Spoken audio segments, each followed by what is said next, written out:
how they are being stacked. So a lot of things, those exposure was I availed when I was into port operations. So after 4 years, I got an opportunity here in Bharat Mumbai Container Terminals, which is India's largest standalone container terminal as on date, which is located here in Navashiva. So I'm into this organization for last 6.5 years now, whereby I look after the terminal commercials as well as your multimodal sales. When we talk about multimodal sales, it is basically the movement of boxes between various modes of transportation. It may be by road, it may be by rail. So any sort of value-added services that can be provided from terminal to the customers is what I'm currently doing, right? So it is not only, so I have freight forwarding background with port operations, with port commercials. So apart from this, there are also different there are other industries where you can be associated, like your shipping lines, whereby you can go and like once you are placed maybe into in some shipping lines, then or NVOCCs, non-vessel operating common carriers, where you have to go and meet customers and you need to fill your slots in vessels, right? Whenever you are going into any shipping lines, my advice would be to be be very well thorough with all the ports. Geographically you should be very sound, because and not only in geographically, but you should also be aware of which all ports are there, which all container terminals are there. So it becomes easier for you to go and meet the customers and provide them the solutions, right? So when we talk about the shipping lines, they also have this operations. They also have this basically into sales and marketing, as well as you also have this operations part. Whenever you are into operations, again, a lot of back office works are also there, because sales and commercials team, they will just secure the business and they will ask their operations teams in order to handle it.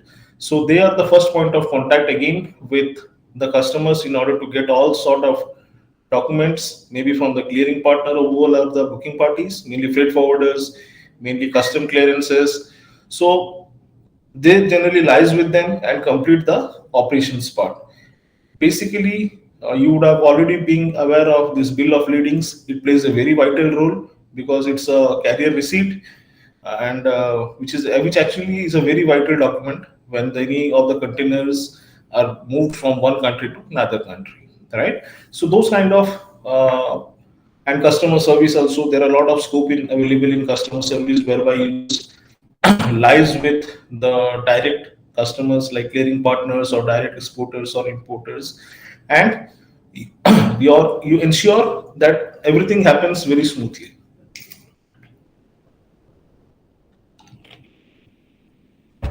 This just I'm giving you the overview, like which all industries are there, because you all are be very interested, like once after these 2 years where I'm going to be. So you should be aware like which all industries are already available, what kind of work they do, and which all sectors you all are interested.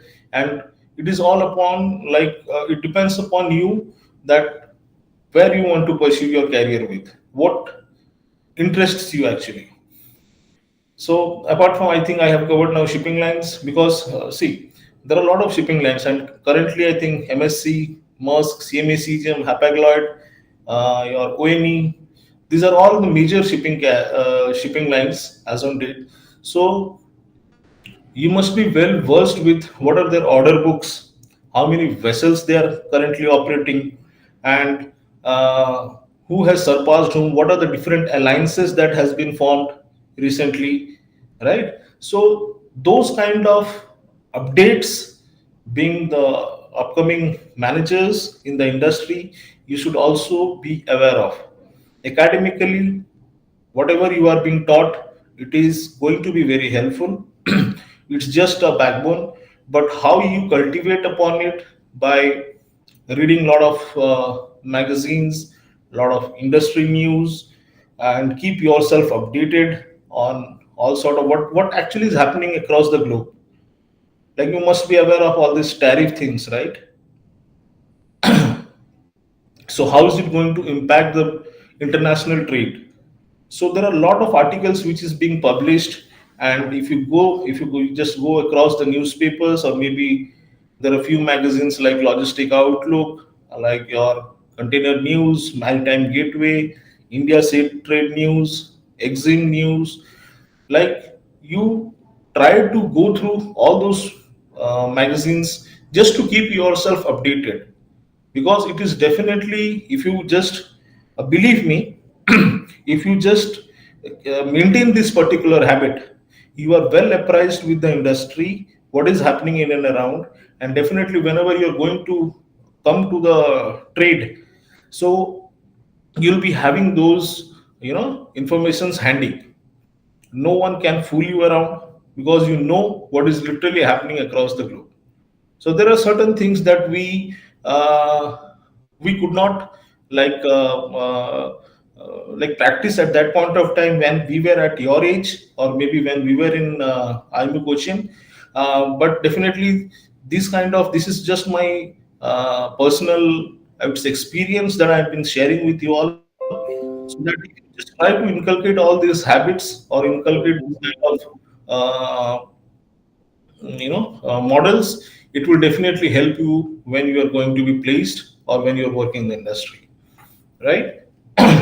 And you must be aware of, like, who all are the NVOCCs, who all are the top leading non-vessel operating carriers. So once like you are aware of those things, so now you know that these are the top 10 NVOCCs. So what is happening with that particular industry? Which all sectors they are mainly competitive? Which all sectors they are currently operating? So what is their competitive edge over other NVOCCs? So once you read all those informations, like from the handy, like it is all handy, if you must be definitely browsing internet and all, so all those informations are readily available. So once you go through, now you know that for this particular MUCC, the Red Sea ports are the main competitive advantage. So it will help you. It will definitely help you. I know you must be very much occupied with your academics right now. You need to clear your semester papers, or all the year without any, back, and with the flying colors. But apart from all these academics, I would definitely recommend you all to go through all those industry news, right? You also have the options of getting into custom clearance and freight forwarding industry. It is very dynamic, it is very challenging, and because I would say, uh, in this entire freight forwarding, let's say if you want to move your shipment from India to, let's say, USA, definitely the cargo would be originating, let's say, in New Delhi. So how that particular container, from where will that exporter get the box? From where, how is it going to complete all the documentation formalities? What is, like, definitely it is ICD Tughlakabad is the main ICD out there in NCR region. So how that particular box will come to gateway port, how that booking is done, how will the customer know that this particular box is going to be loaded onto this particular vessel? What is the transit time? Whether this particular shipping line is competitive as compared to other competitive shipping lines, maybe in terms of transit time, equipment availability. So a lot of things you must need to be apprised with, and you should be having those information handy, right? So this will give you a competitive edge when you are into industry, and it becomes very easier for you to sell whenever you go and meet different customers. Apart from this, you also have this chartering. A lot of my friends, they're also into this chartering industry, although it seems very lucrative, whereby there are different components involved, like time chartering, your voyage chartering, which I think you would be definitely going through your maritime law when you come across that particular subject. So there are a lot of things like time chartering. What is voyage chartering? What is time chartering? Who all are the operators? So how that particular thing is done. So this is also one of the industry that you can definitely join. And definitely maritime law. Any one of you, if you all you're having any law background, so you can pursue your career with your maritime law. So these are different verticals that you can join once you're out from your college, right? Definitely give very much importance to your uh, current academics, and apart from this, keep yourself apprised with what literally is happening across the globe. One second, just I'll just take this call.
So sorry, because this was one of the urgent call that I was receiving from my boss, so I have to attend it.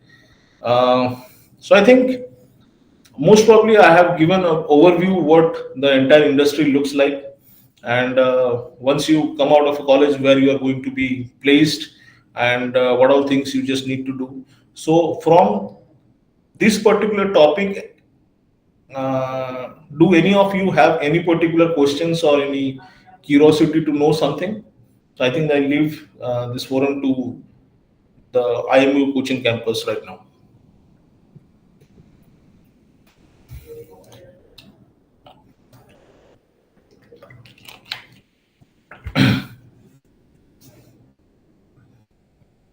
Hello. Hello, sir. Yeah, hi. So my name is Amal Ravindran. I just did my 45 days internship in JNPA. I Mhm. was in the Adam block actually. So the thing we were faced that uh, we didn't have any provision to get into the terminals and see the operations because most of the terminals were like kind of private right now. There is no private terminals for JNPA. So there was kind of restrictions and so much procedures in order to get into the terminals and internship.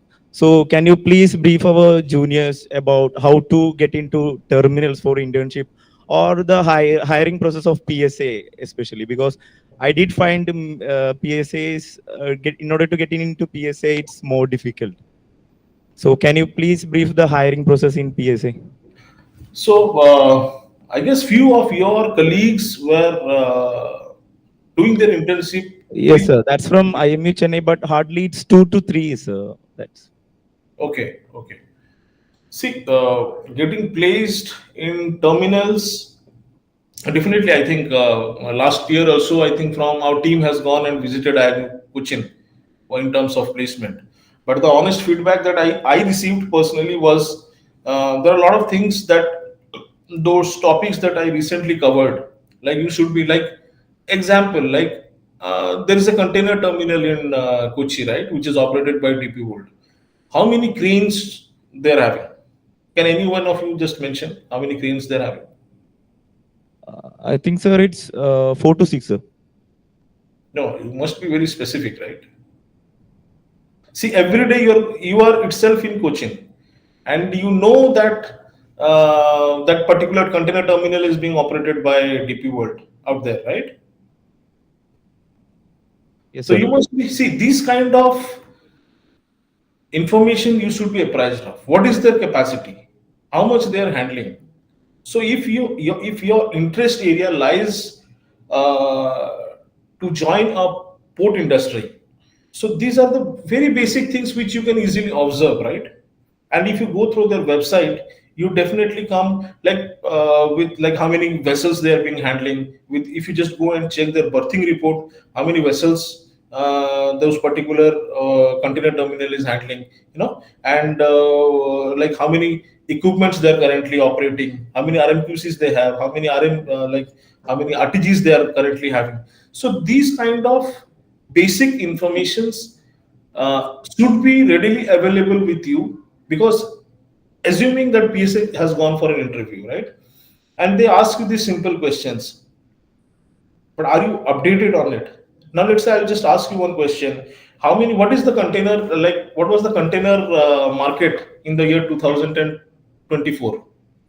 How much volumes were handled from India, combining both import, export, your transshipment and all?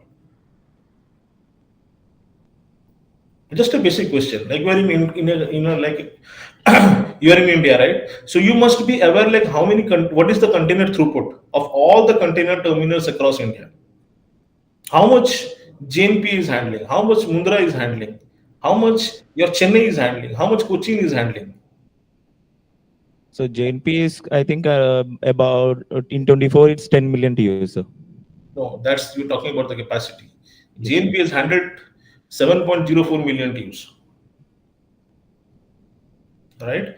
Yes, sir. Okay, I'll just apprise you. See, this kind of, we want those candidates who can upfront tell us this sort of information whenever any interviewer going to ask you. There must be, I guess, 30-40 percentage of your entire colleagues who are interested to join port terminal industry.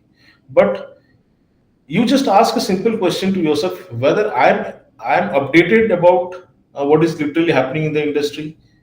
We are not expecting like in very details, but what we are expecting just a basic knowledge. How many container terminals do India have? What is the overall export and import market of India? How much containers have been handled in 2024? It is approximately 24 million TEUs. If we combine all the container terminals starting from east to west, the entire throughput would be approximately 24 million TEUs, which includes your import, export, everything, right? So, so once you are like well equipped with all this kind of industry updates, you know what is literally happening. It becomes easier for an organization to hire you. And you are into, see, we take pride in saying that we are from Indian Maritime University. We take pride because there is no competitor, because we know that what we have done, and it is your personal interest that how much you are keeping yourself updated. So let's say in 3 4 terminal operator comes and they ask you simple these 4 5 questions. What is an vessel, like how many types of container vessels are there? What is RMQCs? What is the difference between RMQC and RTGs? What is an RMG? See, these are all the basic questions. If they definitely don't expect a very rocket science from you, but they would definitely look for a candidate who are at least aware of this kind of basic information. So it becomes easier for an or any organization to just handhold the like the to handhold you for quite some time, and they know that you will be taking over. So it's just a sincere advice to everyone, as I've just mentioned, that please keep yourself updated. Whatever your interests are, you're going to pursue your career into logistics, so you should be knowing that who all are the top 10 freight forwarding companies, like Kunenagel, where is their headquarters being located, what all things they do, what was the recent like DSV. There are many like DB Shankar, Kunenagel, your Danco. So those kind of information should be at your fingertips. So it becomes easier for any organization to hire you instantly. And if we come to your question, definitely I think uh, PSA is definitely going to come for placement, because I think last year also they visited, and we are also looking for young um candidates like you, so that like we also have this requirement, and the process is very simple. I think they would be guiding you, but most probably in the interview, whenever any interview happens, so definitely you expect these kind of questions to be asked, whether it's from PSA, whether it's from DPW, whether it's from JMBuxi, like how many port operators are there in India, who is the leading port operator across the globe, how much dues they are being handling. Right now, this kind of I assume that the questions that I have asked, if at all you just go through these particular questions also, it will help you when you sit across any interview when any port terminal operators did to come and visit. Okay, thank you, sir. And apart from this, I think I'll take more questions. But apart from this, I would say that there are certain soft skills that you also need to develop, which also plays a very important role. First of all, you should be well versed with the English, and with the local language definitely. And whenever you're planning to come to Mumbai and all, Hindi is one of the most spoken language out here. So you must be well versed with the languages. Second thing is that you should be very resilient. You should have that kind of attitude. Okay, challenges would definitely come. This logistics industry is, it is actually, you cannot avoid challenges when you are into this logistics industry, right? So how you come up with those kind of situations? Procrastination is a no. Develop that particular attitude amongst yourself. Don't procrastinate anything. Take the ownership of the task that you are currently doing. Right now, studying is your main task, right? Clearing all your semesters is a main task. Passing your MBA with a good percentage is definitely going to be one of your main agendas. So you have to prioritize that which all things are important to you at this point of time. Try to make a note. Try to work upon that. What all things, as like assuming I'm just going to pass my MBA after 1 year. So what all things I just need to do? What all things I need to update myself? I need to clear my exams. I need to apprise myself with the regular updates. What is happening in the industry? Any if at all the tariff comes, how is it going to impact India's trade? So you note it down all those relevant points and try to work upon it every day. This will definitely help you. You will just remember me when you come out of your college. And first thing is that always be aware of your competitors. Let's say many of you are being selected in PSA group. Now you should be aware that who are your competitors. You should be aware of it. Like, is DPW my competitors? Is JMBuxi my competitor? So if you're joining any Kunenagel, so now you know that who all are my competitors are. What are their competitive advantages? So you should be very much well apprised with what literally is happening in and around you and what your competitors are doing. Third thing is that you should be a risk taker, definitely, because uh, I would say that without risk, you cannot achieve what you want to achieve. So you have to take a very calculative risk in your life, that whether this particular decision is good for me, based upon your requirements, what you want to achieve. Maybe set yourself a short term and a long term goals. Down the line in 3 particular years, where do I see myself? You ask that particular question to yourself every day. After 5 years, where I want to see myself. So when you interrogate yourself, you'll get your answers. You'll get like what all things that I just need to improvise. So this will definitely help you to take a step ahead to become a very good product when you come out of your curriculum. And third thing is that I would say, like, take the ownership whatever you are doing. If this will definitely help you when you come into the trade. If at all a task has been assigned to you, just ensure that no one can beat you in that particular task that has been assigned to you. When any superior or when any of your seniors are assigning any particular task to you, they expect that that particular job will be done meticulously by you. They have that particular expectation at you. That is how they have awarded this work to you, right? So you just take the full ownership of their particular work and try to give the 100%. If they find, if your seniors, if they find that this particular gentleman was not able to deliver, they will definitely go to some other people, right? That simply happens in the trade also, or any organizations, right?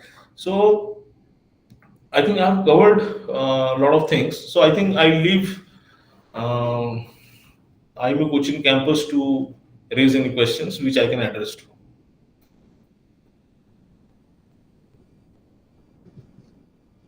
Hello, sir. Sir, I have a three question. Hmm. First, what is NOR? What is NOR, notice of readiness. notice of readiness? Yes, yes. And type of vessels. And what about charters? Types of vessels and what type of? Charters. I think these three particular topics should be covered in your curriculum, right? Okay, I'll just brief you like how many type of container carriers or there are different type of vessels. There are tankers, there are bulkers, there are container vessels, there are LNG vessels, you know. So if you just go to Google and just type that how many type of vessels are there, so it will give you very brief. There are, like, again, if the container vessels are to be segregated, now they have ultra large, very large container carrier, ultra large container carrier, Panamax container carrier, ultra Panamax container carrier. So it is actually segregated based on their carrying capacity. So those kind of informations you will definitely get in your search engine, that's Google, and you can be apprised of. And notice of readiness, I'm like, from where did you get this particular term? This is, I have also a shipping family. I have Okay. So where is it being used actually? my brother. in- So I think you can just Google it, notice of readiness. So because I haven't come across this word as of now in this my entire tenure. So if there is something, maybe I can just check and I can get back to you. Okay, thank you.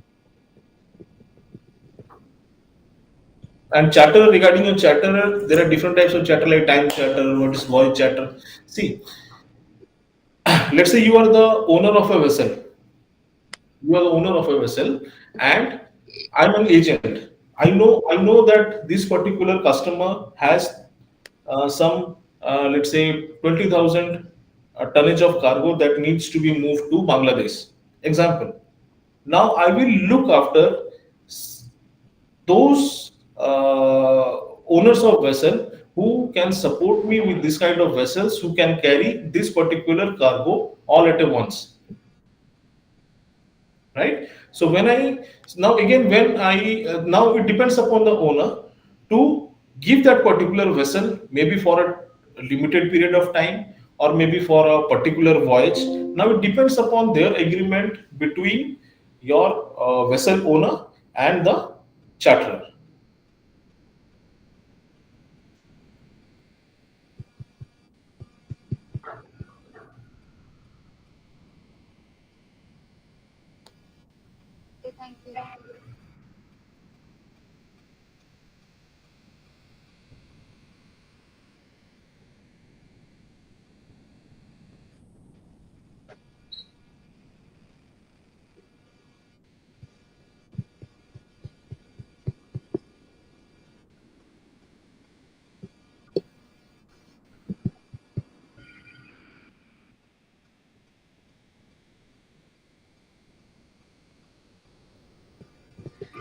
So, hi, good evening.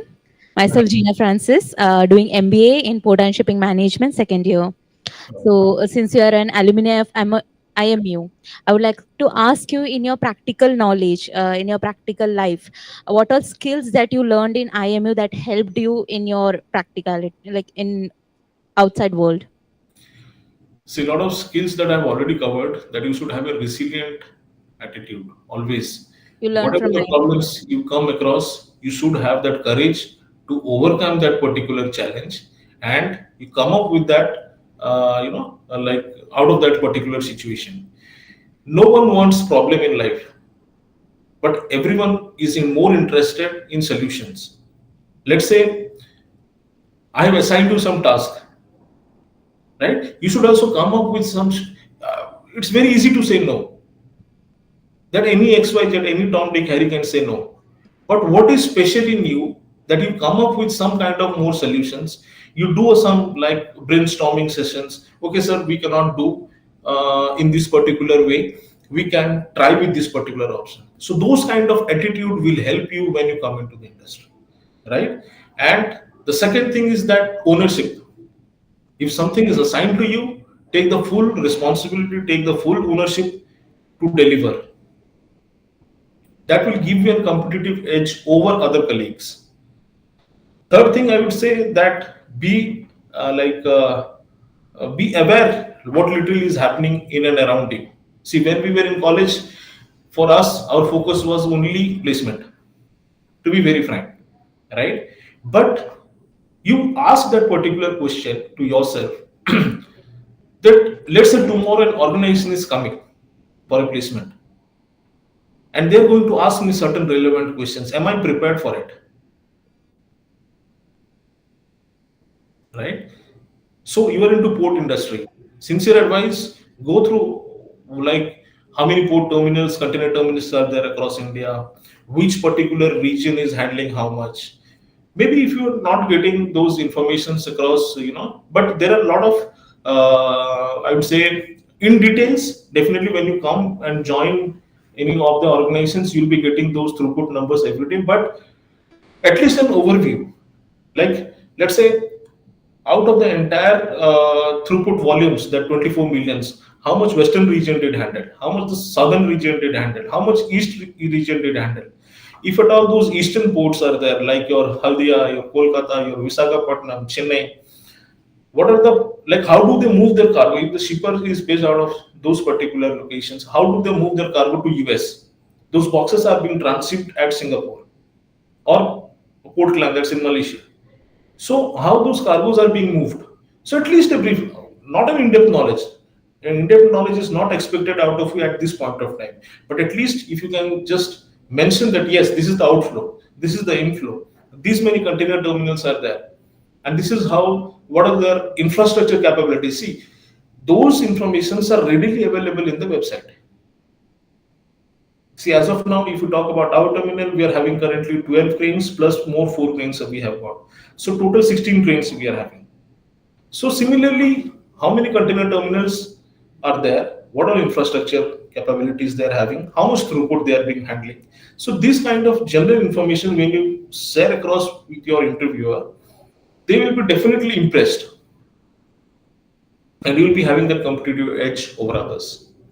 Noted, sir. Thank you so much. Thank you.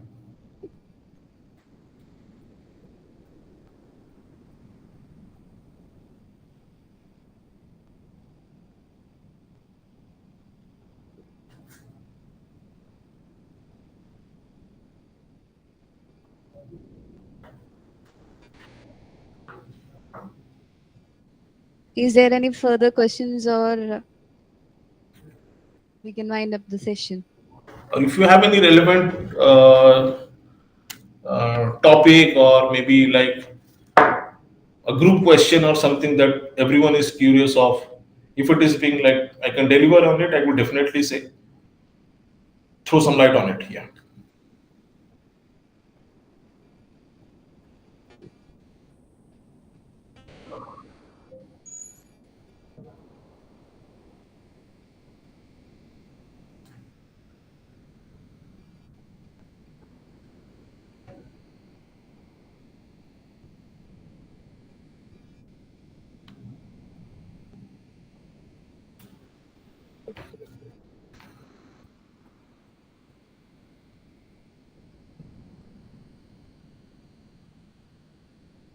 Good evening, sir.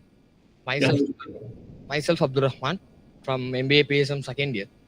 So I would MBA. like to MBA PSM Port and Shipping Management second year. Okay. I would like to ask, what are the skill set, like technology based skill set required for the port sector, like the word Excel. Any is there any other type of relevant? We want to excel in that. So yeah. It's a very good question. I must appreciate that. Very good question.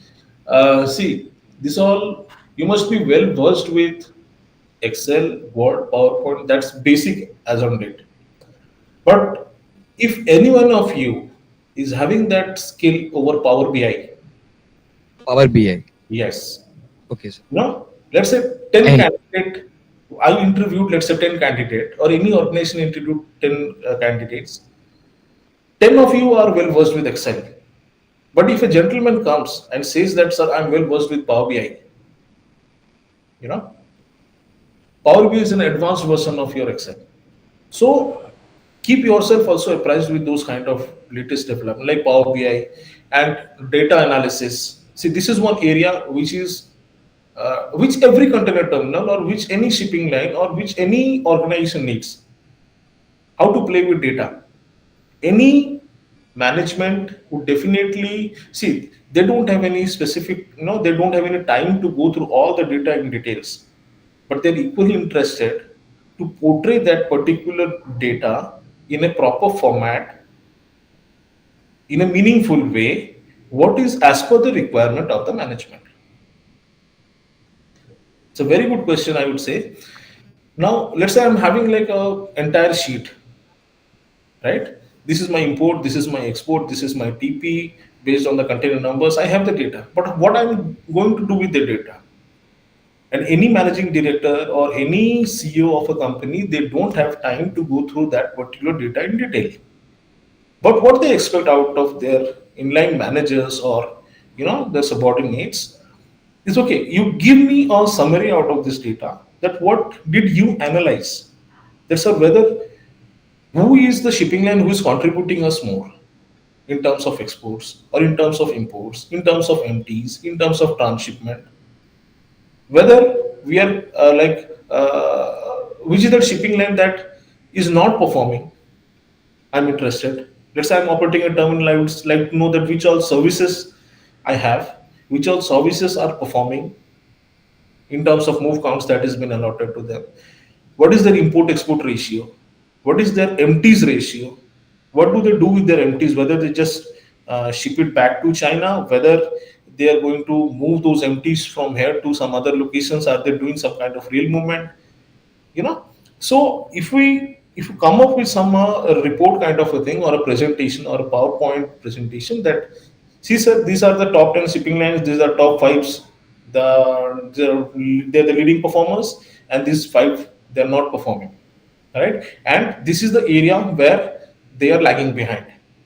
So now a CEO of an organization, he is aware, okay, I have to touch base with these five non-performers. I have to go and have a word with them that, see, look, buddy, why don't you increase your throughput? Because it is ultimately impacting my terminal's volume. So I would say be well versed, each and every one of you listening out there. Try to see, these are all, you can have these Udemy courses also, right? Online, a lot of YouTube videos are there.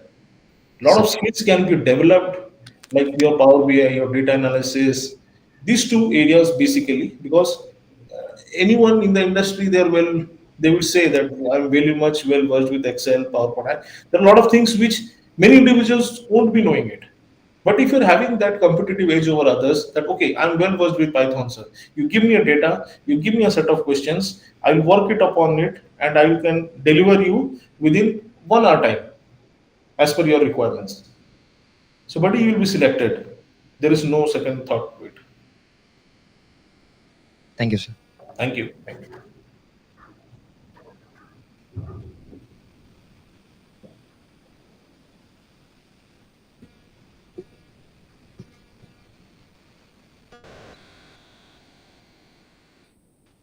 So it's time to wind up the session. I welcome Gina for the vote of thanks.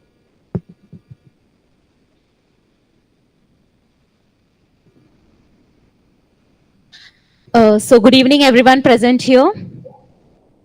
It is my great honor to deliver the vote of thanks on behalf of Indian Maritime University.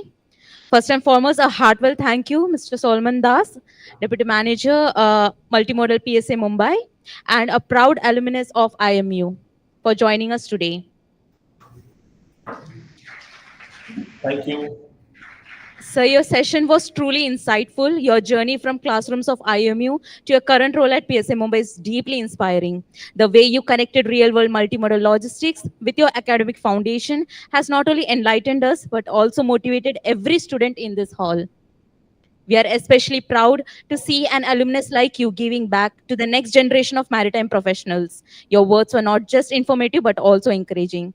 Thank you once again for your time, your wisdom, and your continued support to IMU. Thank you. Thank you. Thanks, everyone.